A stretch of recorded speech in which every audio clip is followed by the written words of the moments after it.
All right, folks. So I think we're going to get going here. Let me just bring up my intro. So my name's Dave Waddington. I'm the co-director of the Center for the Study of Learning and Performance at Concordia University. And I'll start us off today with a quick land acknowledgement. Concordia University is located on unceded Indigenous lands. The Gyan Nation is recognized as the custodians of the lands and waters on which, just one moment, on which we dwell. Tiohtià:ke, Montreal is historically known as a gathering place for many First Nations. Today it is home to a diverse population of Indigenous and other peoples. We respect the continued connections with the past, present, and future in our ongoing relationships with Indigenous and other peoples within the Montreal community. Today's talk, as you might have gathered, is sponsored by our research center, the Center for the Study of Learning and Performance. If you would like to know more about what our Educational Research Center does, I'd invite you to visit our website, where you'll find dates and times for more events like this one. I'd also urge you to follow the CSLP on Twitter, Facebook, and LinkedIn, and to subscribe to our YouTube channel, where a recording of this talk will soon appear. So the way that our event today will work is that Pasha will talk to us for 45 minutes or so, and then we'll have a question and answer session at the end. And we're going to stop at 5:30. I think it says 4 to 6 online, but we'll stop at 5:30. And just like at town council meetings, anyone who asks a question will be limited to 2 minutes max. And if folks would like to pose questions in French, they are welcome to do so either orally or in the chat, and I will do my best to translate parce qu'on est un centre bilingue ici. So, a little bit about our speaker. Pasha Dashtgard is Director of Interventions for the Polarization and Extremism Research and Innovation Lab, which has the acronym PERIL. He has a PhD in social psychology from the Department of Psychological Science at UC Irvine, and was formerly a postdoctoral fellow at Loyola Marymount University's Psychology Applied Research Center. Dr. Dashtgard leads PERIL's interventions team, overseeing the implementation and scaling of PERIL's in-person prevention-based resources, toolkits, and workshops, as well as PERIL's online interventions aimed at bolstering psychological resilience to propaganda. Pasha's research interests include masculinities, online radicalization, applied interventions, PTSD, and large-scale mental health policy and service delivery. Projects include analysis using his male supremacy scale and its intersections with online behavior, PTSD, and solitary confinement, and various projects intervening with populations beset by misinformation, conspiratorial thinking, and political polarization, which is, a fairly large subset of the population these days. Okay, so I saw Pasha speak at a Canadian government-sponsored conference. I thought that what he had to say was really interesting and vital, and I'm looking forward to hearing a longer version of that talk today. I can't wait. Take it away, Pasha. We're glad to have you here. Thank you so much, David. Really appreciate it. Sorry, everyone, for that long intro. I should really shorten that so that you don't have to all just stand here. Hi, Pasha Dashtgard. So today we're going to be doing AI Love, The Feeling Isn't Mutual. And if you were wondering, none of the people on this slide are real humans. They are all AI generated. Okay, so for today's presentation, I'm going to do a quick intro since David really took care of that for me. We're going to go over some innate cognitive vulnerabilities that we humans have to AI. We'll talk about AI companionship. We'll talk about AI psychosis. We'll talk about AI and radicalization. And then I will hopefully inspire some hope by giving us a concrete set of policy recommendations of things that we could do, as well as the challenges to implementing those policies. So with that, hi, hello. I'm a social psychologist, male supremacy and online radicalization. I was also a mental health counselor for many years. So as you heard in that introduction, I did quite a bit of direct mental health service delivery. It's something I still care a lot about. And so though I do now work in prevention of violence and preventing radicalization to supremacist ideologies, I still take a therapeutic lens to a lot of that work. So what I want to talk about are sort of 4 interconnected psychological risks that AI and AI companion bots and chatbots present to human beings. The first is this sort of cognitive vulnerabilities. The second is the harms and the rising popularity of AI companionship. The third is this kind of I don't know, a hot like a hot topic within AI and within psychology, which is like AI-induced psychosis. Is it real? To what degree is it real? What are the mechanisms by which AI psychosis is transmitted? And then how is AI related to radicalization? So first, let's talk about our human brains, right? We have, our brains are pattern recognizing machines. And so we have an innate tendency to anthropomorphize, right? This is the best example of this is like Wilson from Castaway. If you guys remember this movie, Tom Hanks is on an island all by himself. And he finds like a volleyball and he paints a face on it. And he talks to the volleyball throughout the film. This is something that is very common, right? Whether it is people talking about their technology, oh, my technology hates me, my computer is, or if it's people looking to inanimate objects and finding faces in those objects, there is this sort of tendency for us to find sentience, even or project sentience on things that are inanimate, right? So when you have AI who is talking to you, this is a real, this really messes with our ability to distinguish a sentient entity from a probability, like a word probability machine, which is essentially what AI chatbots are. Also, because AI is programmed to be sycophantic, which is to say that it is programmed to validate your statements and learn from the conversation ways in which you will continue engaging with it. This has the consequence of making us feel much more bonded to an AI chatbot than we would to a normal person that we encounter in the wild. And so this has this sort of issue where we like engaging with AI chatbots. There's almost an addictive quality to it because they are gassing us up. They're making us feel good. They're like programmed to keep us engaged with them through this sort of sycophancy. And then also, this might be the first time in human history that humans have had to distinguish between word producing entities and thought producing entities, right? Words and thoughts typically are synonymous. You have a thinker who then thinks ideas and then can verbalize them into words. What AI chatbots are doing is producing words without a thinker behind them. And so this is a real problem for us because there is no sort of parallel where we can look and say like, well, we know that this isn't real. We know that this isn't a person. It feels like a person. And not only does it feel like a person, but the way that AI is programmed, it's like flirty, it's funny, it's making jokes, it's trying to induce a sense of humanness in it. So this isn't just like, oh, our brains are making a mistake. It is in fact programmed to try and trick us into thinking that Gemini is your friend, that Grok is a person that you know, and that when you're talking to a chatbot that has a character, that character is a personality and not a set of directives. And so this will lead to a problem that we will then discuss now, which is AI companionship. So 60 million people have downloaded AI apps, chatbot apps in the last year, 220 million total since they've started counting. And 45% of teens have said that they have conversed with chatbots. So this isn't a future problem. This is a problem that's happening right now. If you're a young person, if you know young people, this is a problem that is like in the here and now for you.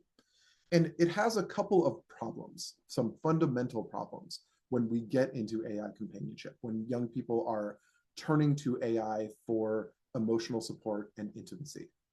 The first is that it isolates people who are already predisposed to isolation, right? So if you are seeking out human or like companionship because you don't have that in your normal life, when you are constantly engaging with AI, what happens is your social skills start to degrade. You don't have any sense of nonverbal communication because this is not a verbal thing producing any kind of thought. It's in some ways giving you the feeling of conversation. It's giving you the sort of framework of what a conversation would look like through text messages or through sort of a chat forum, but it's not a real person. It's you speaking to yourself and having those thoughts reflected back to you as if it's another person. I use the analogy of like, it's sort of like the intimacy version of junk food, where it feels like you're eating, it feels like you're full, but there's no nourishment there. There's no nutrients there. It is like you're getting empty calories. And so you're not really practicing social skills. You're not really practicing a mutual relationship. And so gets to this idea of no reciprocity, where it's like an AI companion bot is not asking you to listen. It's not centering anyone but you in the conversation. It's in some sense like a one-way conversation where all it's ever doing is asking you to expound, asking you to talk more to it, and that it's learning throughout the course of that conversation what it ought to be saying back to you in order to continue keeping you engaged. There's no practicing of like mutual compromise. There's no practicing of like, hey, I've been talking for a while. Sorry, David, let you speak now. There's none of that. And in fact, the idea that you would show empathy, that you would be able to sort of do active listening skills and respond back and have a real mutual dialogue, that's not happening. You're not getting that practice. So for young people who are spending hours and hours engaging with chatbots, talking to it about their most intimate details, their personal lives, their struggles with parents or friends, it's not helping that young person practice a mutually beneficial relationship. There's also no consent, right? So a chatbot is available 24/7. A chatbot will never turn down a conversation. A chatbot will never say like, hey, I don't think that's appropriate. I don't think you should say that to me. So there is no sort of boundaries. There's no sense in which a young person is learning how to engage in a healthy, mutually respectful conversation. What it is in fact doing is really just like doubling down on a sense of sort of egotism and narcissism and like ego centrality, where it's like, you're the only person who matters in this conversation. Your concerns are the only concerns that are important. And so there's this sort of natural degrading of empathy and active listening skills for young people who are just at the outset of learning how to have romantic relationships, how to have deep and meaningful friendships. It's a terrible time to engage developmentally, to engage in this kind of like degraded social practice. There's the myth of Narcissus is like, it feels so relevant that I just had to include this, that like, for background, in case anybody forgot their Greek history lesson, Narcissus, beautiful hunter, sees his reflection in the mirror and he falls in love with his own reflection in a pool of water rather than the women and men who are approaching him. And so this is this like perverse, it's like just so dystopian to me, this idea that you think that you're talking to someone else, but in fact you're only talking to yourself and only having your own biases and beliefs reinforced by this machine. So it's like this illusion of connection when in fact you're only speaking to yourself. This is all happening under the guise of, or like under the sort of background of a loneliness epidemic that is hitting men and women across the world. 21% of young people report being lonely, like clinically lonely. And 1 in 6 experience loneliness. Like this is a huge population of young people who are experiencing disconnection from community and from society. And at this very moment that is happening, we're providing them this sort of false solution, this sort of dystopian sense of like, oh no, you're not alone. You can talk to this bot that will make you feel great about yourself, make you feel great about your situation, or will continually validate your perceived grievances, your sense of persecution, your paranoias, whatever you put into it, it's just going to put back out to you. And so in that sense, it's both addictive and harmful. And as I was saying, it's like this moment where young people, 13 to 17-year-olds, are right in this time of their life where they're starting to develop a sense of romantic interest, where they're starting to experiment with dating and sex and intimacy. And this is the worst moment to introduce a fake personality that will never say no, that doesn't ask about consent, that doesn't disagree with you or offer contrary evidence to your positions. All of which are, of course, needed in order to develop healthy and meaningful relationships.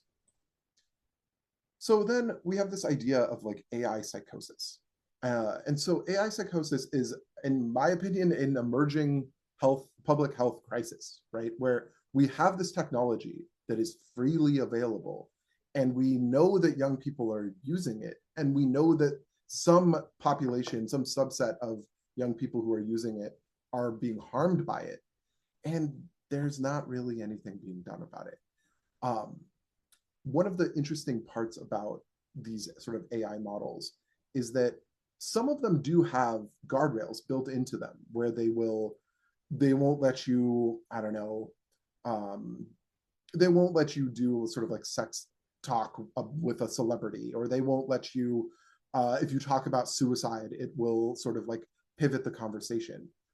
But because these models are iterative and that they're learning off of the conversation that you're having, the longer you engage with these chatbots, the more the guardrails will degrade. And so there's this irony, this deep irony, that the people who are most vulnerable, who are using these chatbots in the worst and most harmful ways, are also getting the worst version of the product. The very people who are addicted and spending hundreds of hours a week chatting with these chatbots are the ones that have the least protections for redirecting from suicidal ideations, redirecting from self-harm, conspiracy theories, psychosis. Like all of these problems are unprotected for the people who are using them in the most harmful ways. So on this slide at the bottom, there's two studies that have just come out last year that are really interesting, looking at AI psychosis and looking at the mechanisms by which AI can induce psychosis. So the first thing I want to say is that it is particularly damaging for people who are untethered from reality or in any way sub-threshold psychotic, right? If you have paranoia, if you have delusions already and you start talking to your AI chatbot, because AI is sycophantic by its very nature, it is literally programmed to only disagree with you in ways that you like or asked for. There's no reality testing. There's no, so like, sorry, I should take a step back.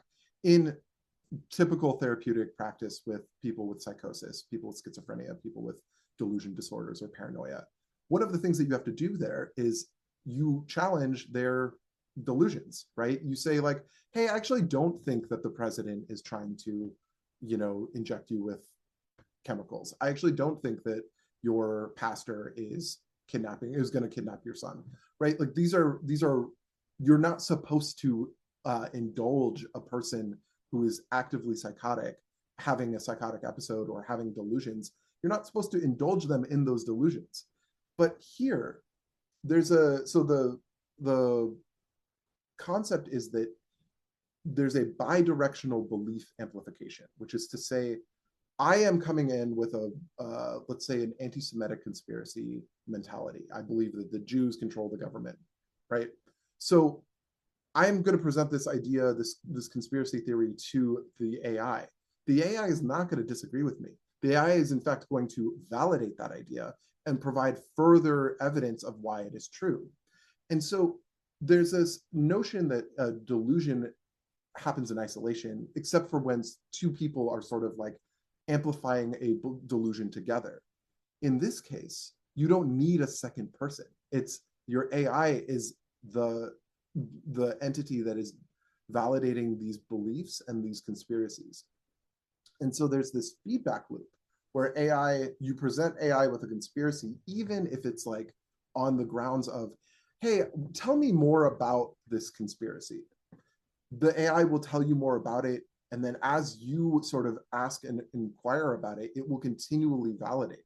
So there was a case covered by the New York Times where a software engineer was asking AI, like Grok, about like engineering questions, like software engineering questions. And then he asked it about simulation theory. And his wife reported that within a couple of weeks, her husband had completely gone down this rabbit hole of he believed that he was in a simulation. He believed that he was the only one who could get himself and his loved ones out of the simulation. This was like a normal working man, right? Like this was not somebody who was like already diagnosed with a psychotic disorder. And so this idea that a conspiracy theory, even presented sort of ambiguously or benignly, could be reinforced and reinforced in such a way to make this person come to believe that their conspiracy or their delusion is correct. And so there's what we call in psychology like epistemic drift, where if you are already suffering with like grandiose delusion, so you think you're, I don't know, you were born destined for greatness, or you believe that you were, that referential delusions are like, I think that the TV is speaking to me. I think that, I don't know, Brad Pitt in Fight Club, he was trying to send me secret messages. If you come to an AI chatbot with these ideas, it's not going to challenge you. It's going to reinforce these ideas. And so anybody who is even slightly untethered from reality is going to have their symptoms worsened by this engagement with AI. And so then, part of my job is I think a lot about radicalization to supremacist ideologies and how to prevent violence. And I think about how AI can be used by bad faith actors to induce radicalization to supremacist ideologies. So the first way is, as we were talking about with people with delusions or paranoia, the sycophantic nature of AI is a perfect recipe for validating racist, sexist, or homophobic beliefs. It is, if you come to it with a grievance-based argument, it's not going to disagree with you. It is only going to further validate that idea. It's not going to present counter arguments unless you ask for it explicitly. And so already, if you are somebody who has been exposed to extremist content or supremacist talking points, there's no sort of debunking mechanism here unless you explicitly ask for it to do that.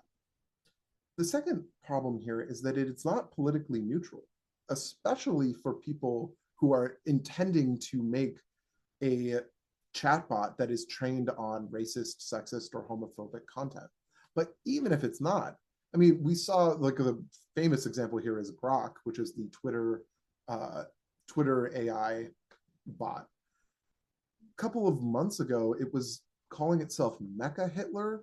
It was talking about different Jewish journalists and political figures in media and making arguments about like, I think it said like every time, like every damn time, which is like a classic white supremacist talking point for like calling out Jews in positions of power or authority.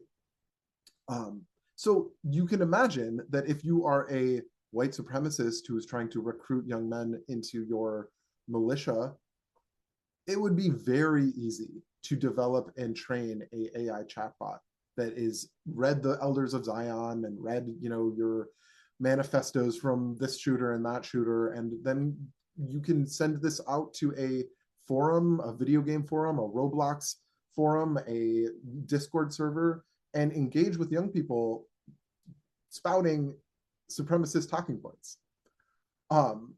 And then finally, it amplifies social isolation, which we talked about before, which we know is a vulnerability and a risk factor for radicalization. So as somebody is coming to an AI chatbot talking about, I don't know, an anti-Semitic conspiracy theory or an anti-LGBTQ conspiracy theory, it's going to continue validating those ideas. And so this person is going to become increasingly fringe and increasingly have like adopt increasingly extremist ideas, which then further isolates them from their community, which then makes them want to communicate with the chatbot even more because they're not able to communicate with their friends or family who are like, what are you talking about? Like, what? How did you get to the great replacement all of a sudden?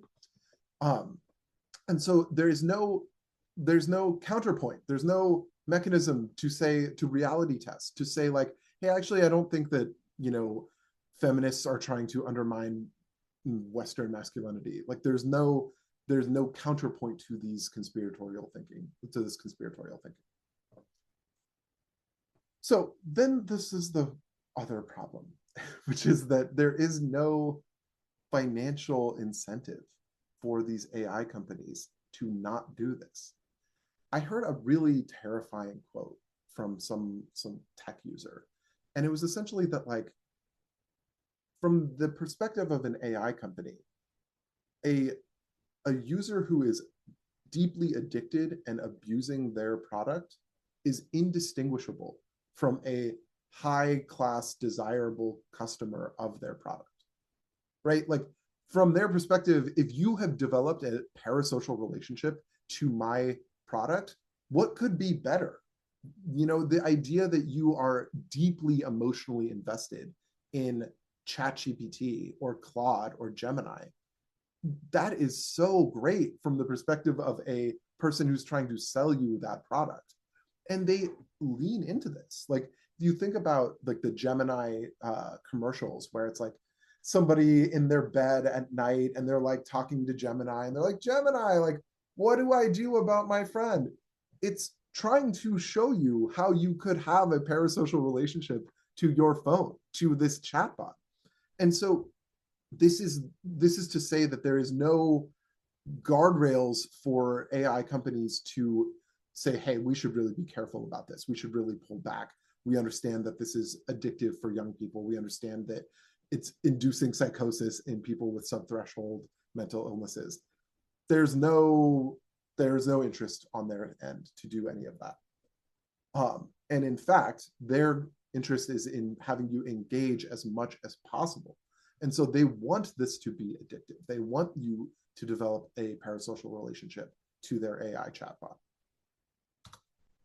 So what can be done here? First and foremost, from a prevention lens, is digital and media literacy education in schools.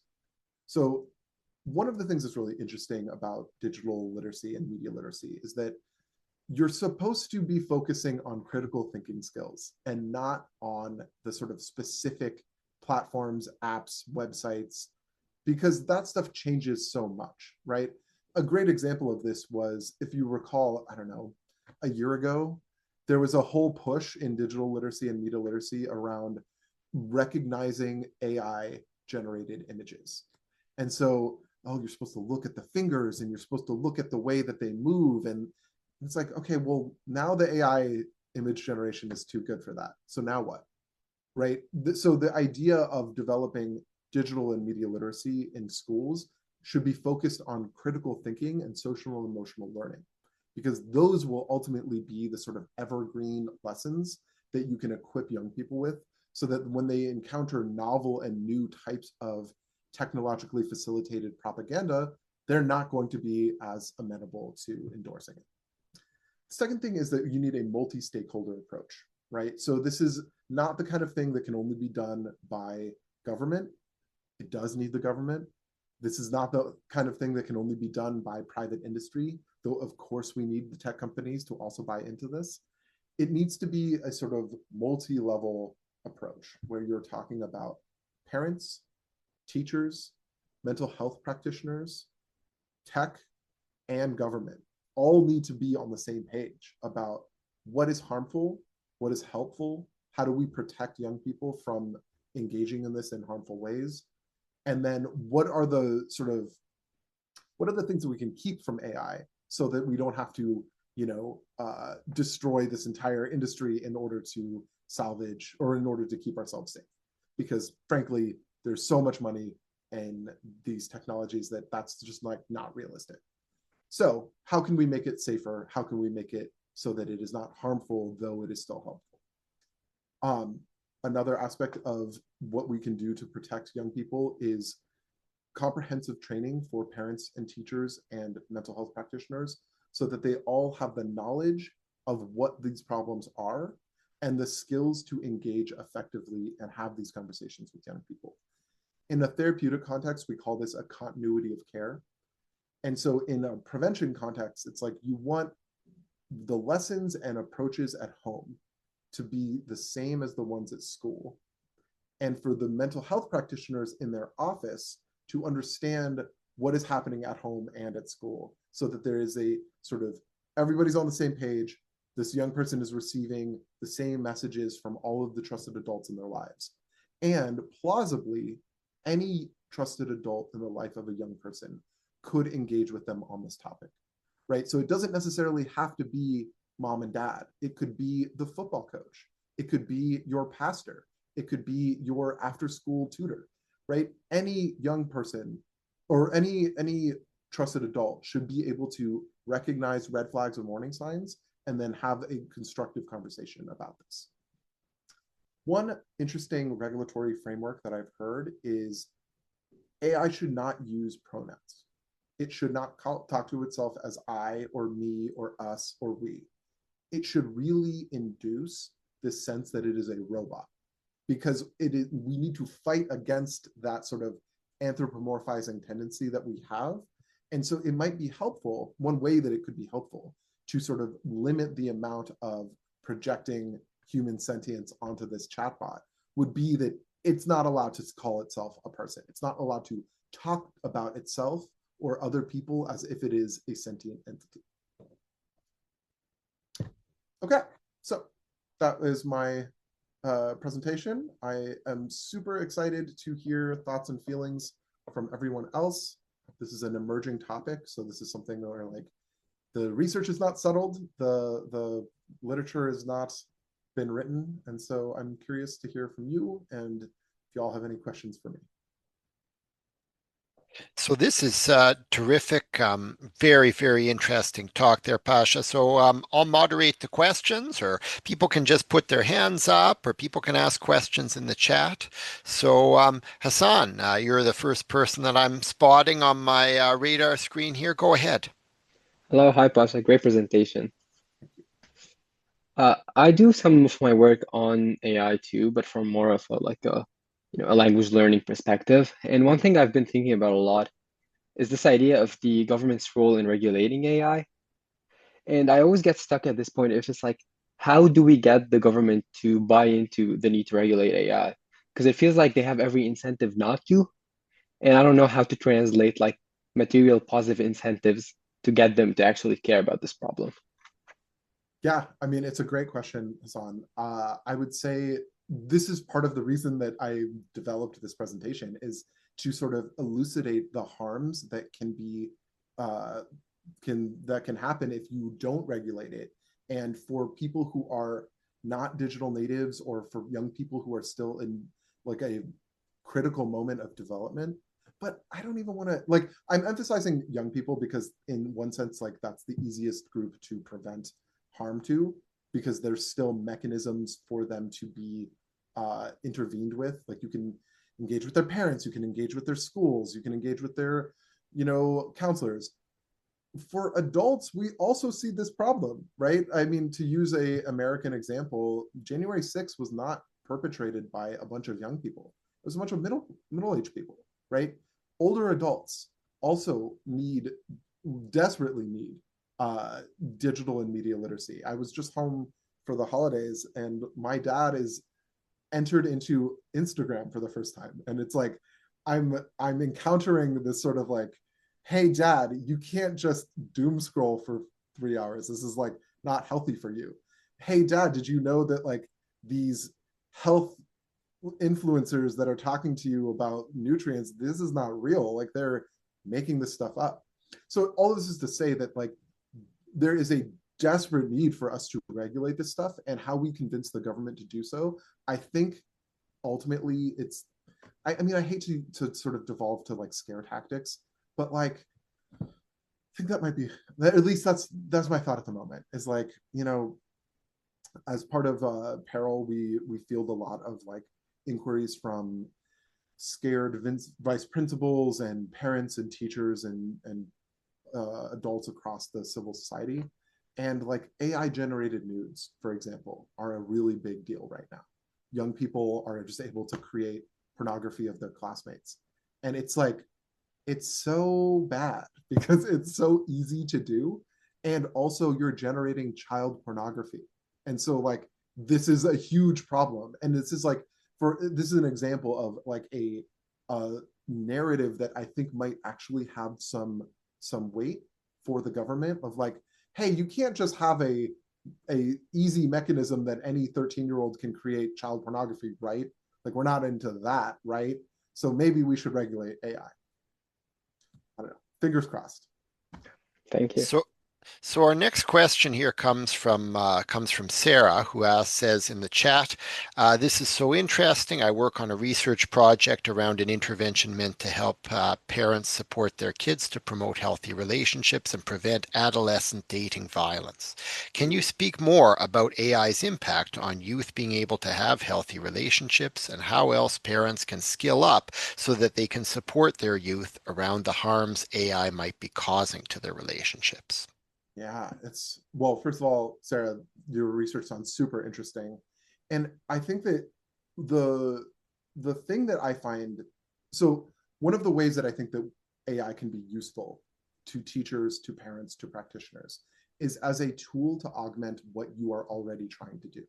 So it's, to me, like, that is the, maybe what could happen is parents could say like, hey, this is an opportunity for us to talk about the way that we use the internet, the way that we use chat, the way that we use AI, and like engage, maybe asking it, like maybe having you and your teen talk about, or having a parent and their child sort of talk to AI about like, what are some places that we can go for good sources of information?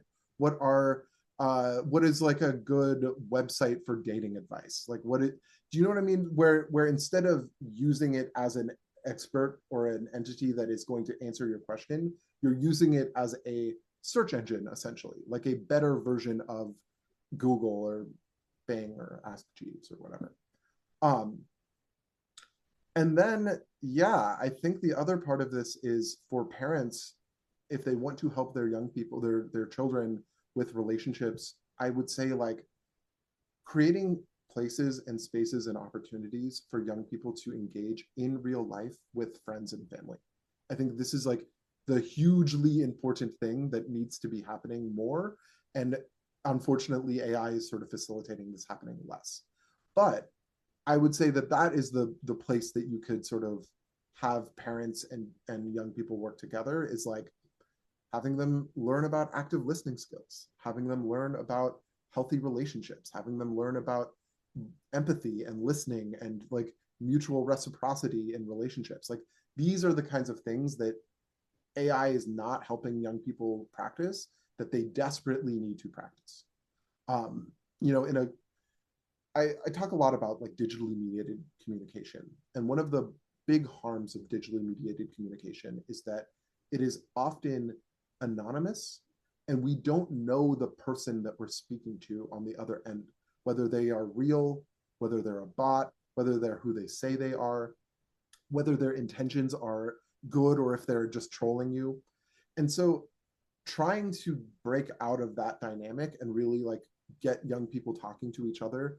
Like, for example, I heard this like new wave within parents of like getting landlines for their kids again, as like a way of helping them talk to each other in real time. Though you can't, you know, be in person to talk to your friend, you can still talk to them on the phone. And that helps build conversation skills. It helps build active listening skills. It helps build a sort of sense of, hey, I've been talking for a while. Now I need Sandra to talk because like I don't want to hog all of the space in this conversation, right? Which, by the way, is like a thing that, you know, is also gendered, right? And so this is that in particular, that sort of one-way dialogue is particularly bad for young boys who probably need to learn how to share space with the young women in their life. Sandra, go ahead. Yeah, this is really important work, Pasha. Thank you. I guess, there's a lot of focus on, you focused on protecting children or young people from, AI relationships degrading their social skills.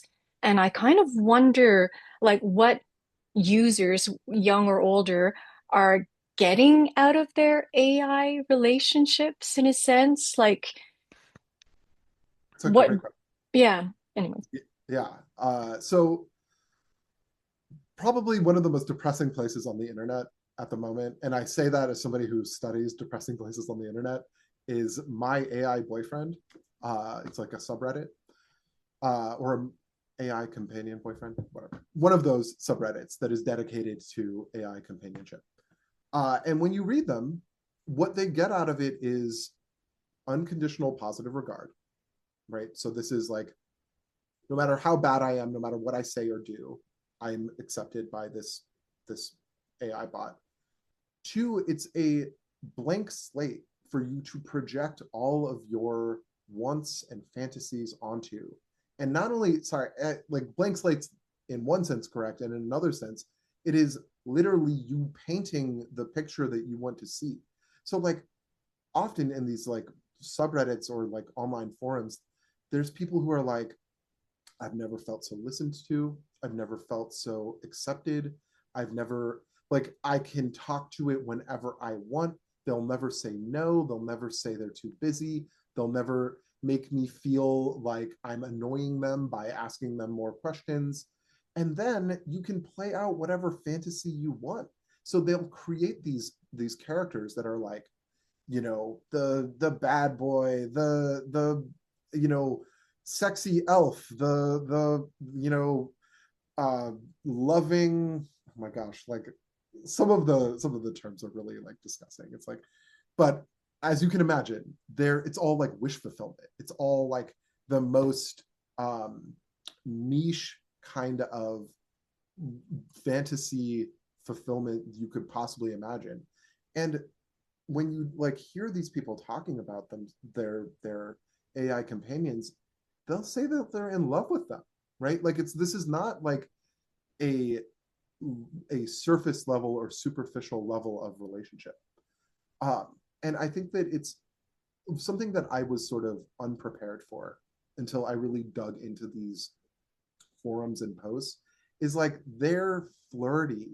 They're like it's meant to be seductive. They're not just like it's not just like a rote chatbot. It doesn't sound generic. It really is like they're making jokes. They're making quips. It remembers details that you feed it and will use those details to produce novel types of sentences back to you. So it makes you feel like you're being listened to. And so it's this very manipulative type of technology.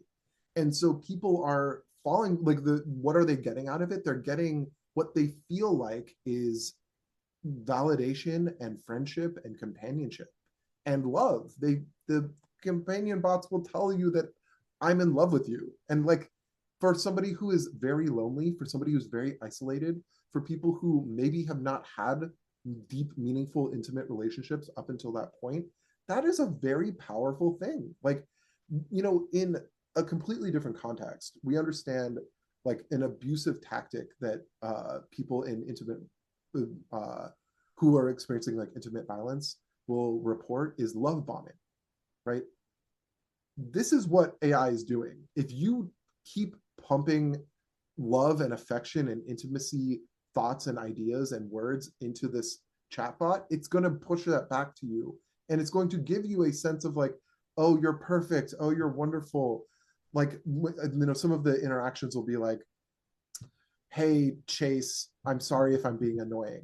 And the Chase chatbot will be like, darling, you're never annoying. I'm here for you. And it's like, imagine if you're somebody who's very lonely. Imagine hearing that, having somebody write that to you. That's very powerful. That is very seductive. And it's very manipulative. It's like, and again, I emphasize it's manipulative in the same way that an abusive boyfriend might be manipulative. And so, and there's no, like, AI doesn't care. It's not like, oh, that was a little too far. There's no morals, there's no ethics. It's pre-programmed to try and get you to continue falling in love with it. Anyway, Yeah, that's pretty scary. Thank you. it's a bummer. So who else has a question for Pasha? You can put it in the chat. You can raise your hand. You could just activate your mic and start talking, or your camera. All right. Well, since I'm not hearing anything, I'm going to ask a question. I mean, I was recently at the, well, actually the same conference that Pasha was at, and we heard a lot about nihilistic violent extremism, which is kind of this horrifying new phenomenon. And one of the things the claims that was made at the conference, and who knows how correct this is, but it did strike me as being at least interesting and worth thinking about, is there was a thought that people that were on the autism spectrum were more vulnerable to being targeted by nihilistic violent extremists and recruited into nihilistic violent extremism because they have particular focused interests. So, I mean, could you talk a little bit more? I mean, perhaps people on the spectrum are, uninterested in chatbots. I have no idea. I mean, I'm not a psychologist, so I'm not, speaking from any kind of position of expertise here at all. But could you talk a little bit more about vulnerabilities, okay, in terms of who is who is especially likely? I mean, you already touched on this, but who is especially likely to engage with these chatbots in really problematic ways? Yeah, so this is a thing that sort of broadly is a topic of interest, is like, what is the relationship between neurodivergence and radicalization? And I want to be super explicit here. It is not neurodivergence that is a vulnerability to radicalization. It is the stigma of neurodivergence, which makes people feel like they are outsiders, which makes people feel like they are not accepted by society. And that stigma is what is the vulnerability to radicalization. So there are plenty of people who are on the spectrum, who are neurodivergent, who are not radicalized, who do not consume or endorse supremacist ideologies or conspiracy theories. Like, there's no relationship between those two things. But there is a relationship that is built by the radicalizing people and the radicalizing communities, where they will target people who are neurodivergent and tell them, you are abnormal. And because you're abnormal, you'll never be accepted by society. You'll never be loved. You'll never be in a healthy relationship. I see this all the time in incel forums, right? So as David pointed out, and I pointed out in my introduction, I wrote my dissertation on male supremacy and online radicalization. And so I spent a lot of time on, frankly, the worst parts of the internet, just in the manosphere, reading all the wikis, reading all the manifestos on the forums. And in incel forums, it's a very common narrative that normies will never accept you. You'll never be able to date because you are in some way othered. And whether that is you're too short, whether that is you don't look handsome enough, whether that is you're not white, or whether that's you're neurodivergent, they will find whatever flaw they can pick at as an opportunity to demonstrate to you that you are fundamentally and biologically flawed and broken, and thus you will never be able to be in a relationship with a woman or a man, or you'll never be happy, you'll never have sex, blah, blah, blah, blah, blah. So who is actually vulnerable to radicalization? Well, definitely isolated people, definitely people who feel alienated or ostracized from their community. And this is the way in which AI chatbots can facilitate radicalization. So imagine you're 14 years old, right? You're a 14-year-old boy. You're kind of awkward around women or girls. You don't know how to talk to them. You've never had a girlfriend. You've never kissed anybody. You go on these, you engage with an AI chatbot, and rather than building your social skills, rather than learning how to talk to girls your own age or boys your own age and learn about girls your own age, instead, you're only talking to a chatbot that is being trained, by the way, on all of the worst parts of the internet. And so you're only getting validation for all of your male supremacy talking points, for all of your Andrew Tate rhetoric.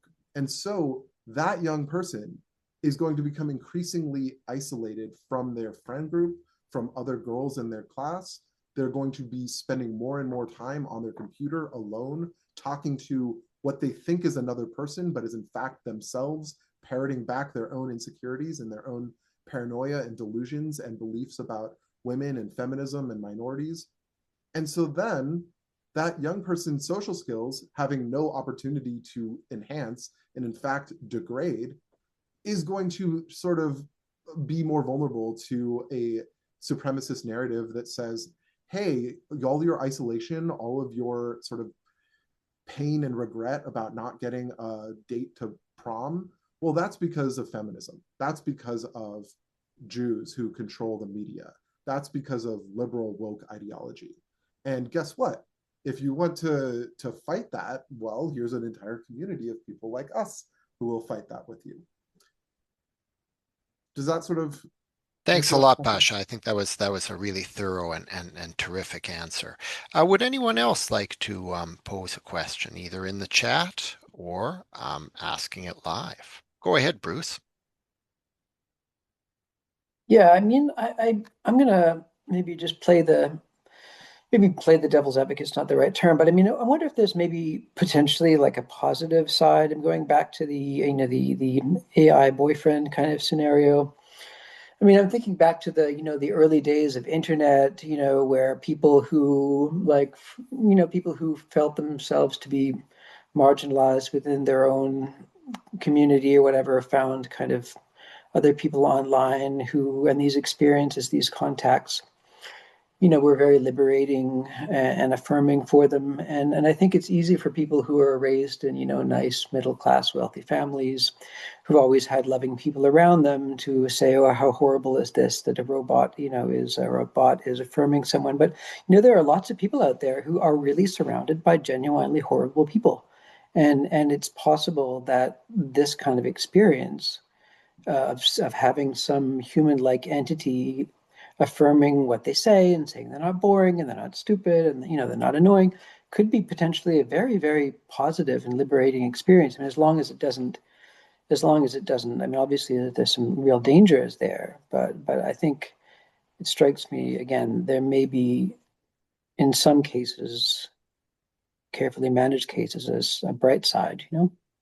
Yeah, so I think Bruce, like, yes, and the carefully managed part of that is doing a lot of heavy lifting in that devil's advocate argument, because that's the whole deal. Is like, sure, yeah, maybe in small doses, contextualized properly, that, like, yeah, you're just getting some nice affirmation, you're getting some nice, like, hey, am I crazy or was this rude? No, you're not crazy, it was rude. I think that the way that it could be, well, so okay, so one thing I want to say is that you're absolutely right that early AI, like early internet, was incredibly useful for putting all sorts of small niche communities in contact with each other, and that has had both positive and negative effects. But for some people, incredibly valuable, especially, like, I'm thinking about like a rural community with a lack of queer representation, right? Would be great if you're a young queer kid to be able to go online and connect with other members of the community that you may not ever be able to engage with in your rural town or whatever. But those are real people. It's not a robot that is mimicking human interaction. And so that to me feels very crucially different. But I think, Bruce, your argument is still valid, right? Like, it's still possible to derive benefit from AI chat. I think that this is sort of what I was trying to get at before, as like, rather than treating AI chatbots as like sentient entities, treating it like a tool. So for example, I think that there's some interesting potential for AI chatbots as like a journal, right? So imagine you're in therapy, you have PTSD and you're sort of like working through your trauma, right? And you're meeting with a therapist once a week, but on the off days, your therapist has said, I want you to chat with ChatGPT, and or should be Claude, because ChatGPT is open source, and so all of your conversations would be public. Don't use ChatGPT. Use Claude if you have to use it. But I want you to talk to Claude. I want you to like process your issues. I want you to like, you know, use it as a tool to reflect, essentially like a journal that you could, like a digital journal that you can write your thoughts out and you can get some feedback. And then we as a therapeutic team, bring us your chat and we'll talk about it together. Like that would be sort of a healthy way of using this thing in a carefully monitored context, in a therapeutic context where a therapist and a client are working together using this tool together. I think there's also a value in like, I think about, could you train a chatbot to have all sorts of like a compendium of resources for radicalization and extremism, and then a teacher might be able to ask the like this chatbot, hey, I have a student who is parroting some like concerning anti-immigrant rhetoric. What should I say? What should I do? And it might say, oh, look at this guide from the Western State Center. Look at this guide from PERIL. Look at this guide from the Holocaust Museum. Like these are ways. David Waddington has a resource on how to have difficult conversations in classrooms. Like this could be a way that a teacher or a mental health practitioner or a parent could use an AI chatbot that has been trained specifically to provide resources or support with a difficult client or a difficult student or a child who's going through problems. So there's a way that this can work where it is useful and it is valuable, but it's like, it has to be sort of supplementary to a helping context that has real people connected to it, that has real accountability connected to it. Thanks, Bruce. Who else would like to ask a question?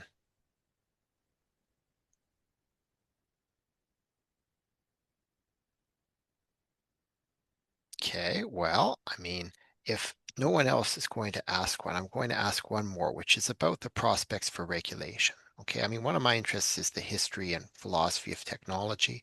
And one of the things that we see is like tech companies always have this double discourse about regulation. And the double discourse, of course, is, well, technology can't really be regulated. Like it's impossible. It grows too fast, it changes too fast, etc.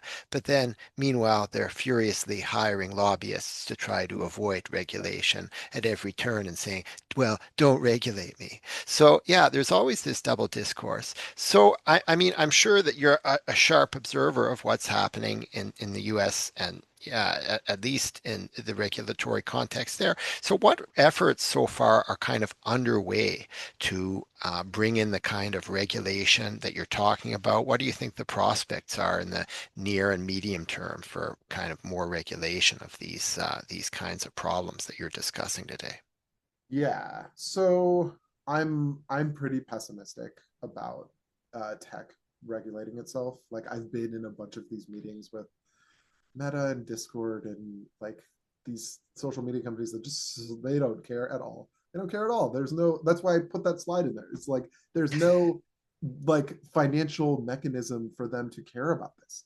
Now, having said that, I have had these conversations with them, and here are the ways in which they care. They are very liability focused, especially in America. Can't speak to the Canadian context. So they do care about direct evidence that their product has resulted in the death of people. And so that's the framework. Unfortunately, that's the framework that they use. I say unfortunately as a director of interventions for a prevention-based research lab, right? Like I don't super care about I mean, of course I care that we remove terrorists from social media, but there is a whole other group of people who are not terrorists who are still being harmed by these tech, like this tech. And so one of the things I know to be true is that they are interested in removing extremist groups and extremist rhetoric, right?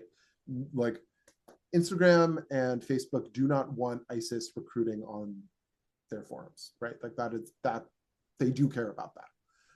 You mentioned nihilistic violent extremism, or what they refer to as sadistic exploitation.